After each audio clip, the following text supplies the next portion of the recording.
Hi hello అండి, welcome to our channel. మా ఛానల్ని మొదటిగా చూస్తున్న వారైతేనేమో సబ్స్క్రైబ్ చేసుకోండి. సబ్స్క్రైబ్ చేసుకున్న వాళ్ళేమో లైక్ చేసి వీడియోకి హైప్ చేయండి. నేను చెప్పబోయే స్టోరీని ఎంజాయ్ చేయండి. అలాగే నేను ప్రతి స్టోరీలో మానవతా విలువలతో కూడిన స్టోరీని మీ ముందుకు ఎక్స్ప్లెయిన్ చేయడం జరుగుతుంది. కాబట్టి అందులో ముఖ్య ఉద్దేశాన్ని ప్రతి ఒక్కరూ గ్రహించి ముందుకు సాగాలని మనస్ఫూర్తిగా కోరుకుంటూ స్టోరీ నేమ్ వచ్చేసి డైమండ్ విలువ. డైమండ్ విలువ ఎక్కడికన్నా పోతే తగ్గుతుందా? తగ్గదు. దాని స్థాయి ఎక్కడ ఉంటుంది? పైనే ఉంటుంది, కిందకి మాత్రం ఎప్పటికీ తగ్గదు. అలాగే ఒక ఊరిలో టిఫిన్ సెంటర్ నడుస్తుంది, కూరగాయల వ్యాపారం, పోయే వెహికల్స్ పోతున్నాయి. కొందరు నిర్మానుష్య ప్రదేశంకి ఒక కుక్క పోతుంది. అప్పుడు అక్కడ ఒక బిస్కెటు, రెండోది 2000 నోటు, మూడోది వచ్చేసి ఏంటి? వజ్రం. ఆ 3 వస్తువులు అక్కడ ఉన్నాయి. ఆ కుక్కకు మాత్రం ఏం కావాలి? ఆకలేసింది. ఆ కుక్క ఏం తీసుకున్నది? అక్కడ బిస్కెట్ తీసుకొని అక్కడ నుండి వెళ్ళిపోయింది. తర్వాత రోజు భిక్షగాడు భిక్షాటన చేసుకుంటూ అక్కడికి వచ్చాడు. అక్కడ 2000 నోటు, అలాగే డైమండ్, అక్కడ 2 వస్తువులు ఉన్నాయి. ఆ 2 వస్తువుల్లో ఆ బిచ్చగాడు 2000 రూపాయల నోటు తీసుకొని తనకేం కావాలో అది తీసుకొని అక్కడ నుండి వెళ్ళిపోయాడు. తర్వాత మూడో వ్యక్తి బిజినెస్ మ్యాన్ అక్కడ నుండి కారు పిక్నిక్ అని అక్కడికి వచ్చాడు. వచ్చినప్పుడు అక్కడ ఆయనకు వజ్రం తారసపడింది, అంటే చూసిండు. ఆ వజ్రాన్ని తీసుకొని కళ్ళకద్దుకొని అక్కడ నుండి వెళ్ళిపోయాడు. లోతైన సందేశం ఏంటి అంటే, ఇప్పుడు ఆ కుక్క వచ్చింది, బిస్కెట్కి బదులు వజ్రం తీసుకుందనుకో, గొంతులో అడ్డం పడి ఇరుక్కొని చచ్చిపోయేది. అదే 2000 రూపాయల నోటు తీసుకొని ఎక్కడికైనా వెళ్తే దానికి ఎవరన్నా ఆహారం పెడతారా? పెట్టారు కాస్త ఇంకా ఎక్కడి నుండి తెచ్చారో అని దాన్ని కొట్టి అక్కడ నుండి తరిమేస్తారు.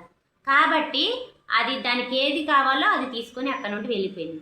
అలాగే ఇంకొకటి ఏంటి? భిక్షగాడు అక్కడికి వచ్చాడు. ఆయన వజ్రం తీసుకొని ఏ షాప్ కన్నా వెళ్ళాడు అనుకో, వెళ్తే ఆయనకి ఆయనది సొంతంది అంటే నమ్ముతారు ఎవరన్నా? ఎవ్వరు నమ్మరు. ఎక్కడి నుండో దొంగిలిచ్చి తీసుకొని వచ్చాడు అనే నిందే వేసి కొట్టి పంపిస్తారు. అదే ఆయనకు కావాల్సింది 2000 నోటు. ఆయన అడుక్కోవచ్చు, లేకపోతే ఎవరైనా ఇయ్యచ్చు, ఆయన దగ్గర కష్టపడి ఏమైనా ఉండొచ్చు అని జనాలు అనుకుంటారు. అలాగే ఆ 2000 రూపాయల నోటుతోటి ఆయనకి కొంత ఆహారం అనేది, కొన్ని రోజుల ఆహారాన్ని తినసాగుతాడు. ఈ వజ్రాన్ని ఎవరు తీసుకున్నారు? Business man. ఆయన చాలా ఉన్నాయన. ఆయనకు దొరికిందంటే ఎవరైనా నమ్ముతారా? లేదు. ఆ ఆస్తిపాస్తుల నుండి వచ్చిందో లేకపోతే ఆయన సొంతందో అని అనుకుంటారే కానీ ఆయనకు దొరికింది అనుకోరు. దొరికింది అని చెప్పినా కానీ ఎవరు నమ్మరు. ఇప్పుడు చూసారా, వజ్రం ఎంత విలువైంది? వజ్రం విలువ ఎక్కడైనా తగ్గుతుందా? అస్సలు తగ్గదు. అలాగే ప్రతి మనుషులు, ఆడవాళ్ళైనా మగవాళ్ళైనా అందరూ మంచి వాళ్ళే, కాకపోతే వాళ్ళలో చెడు లోపాలంటూ ఒకటో రెండో ఖచ్చితంగా ఉంటాయి. అలా ఉన్న వాటిని మనం ఎప్పుడైతే మార్చుకొని ముందడుగు వేస్తామో, ఆత్మవిశ్వాసంతో మంచి మార్గంలో నడుస్తామో, మనం ఎక్కడికి పోయినా కానీ మనకు మంచి భవిష్యత్తు ఉంటుంది. ఎలా? ఆ వజ్రంకున్న విలువలాగా మనకు కూడా విలువ అనేది పెరుగుతుంది. మనం ఎక్కడికి పోయినా మన స్థాయి మాత్రం తగ్గదు. మనం మంచి ప్రవర్తనతోటి, మంచి మాట తీరు, అలాగే ఉలి దెబ్బలకు బాధపడ్డ రాయేమో బయటే ఉంది. ఆ ఉలి దెబ్బలు తట్టుకొని తిన్న రాయేమో దేవతగా పూజలు అందుకుంటుంది.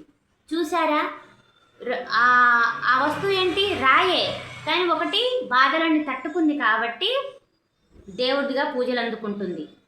కాబట్టి విలువ ఎక్కడుందో చూసారా? విలువ తట్టుకొని వాళ్ళు ఎక్కడున్నారు? మెట్ల దగ్గరే ఆగిపోయారు. అందుకే ప్రతి ఒక్కరూ మనస్ఫూర్తిగా ముందుకు పోవాలని కోరుకుంటూ నేను ఈ వీడియో చేస్తున్నాను.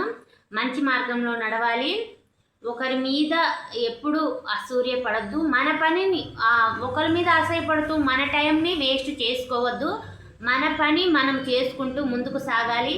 మన కష్టాన్ని దేవుడు తప్పకుండా ఫలితమిస్తాడు. కాబట్టి వీడియో నచ్చినట్టయితే లైక్ అండ్ సబ్స్క్రైబ్ చేయండి. మీరు లైక్ అండ్ సబ్స్క్రైబ్ చేయడం వల్ల ఈ వీడియోలోని ముఖ్య ఉద్దేశం మరికొందరు నేర్చుకొని మంచి మార్గంలో నడవడానికి ఉపయోగపడుతుందని నేను ఈ వీడియో చేశాను.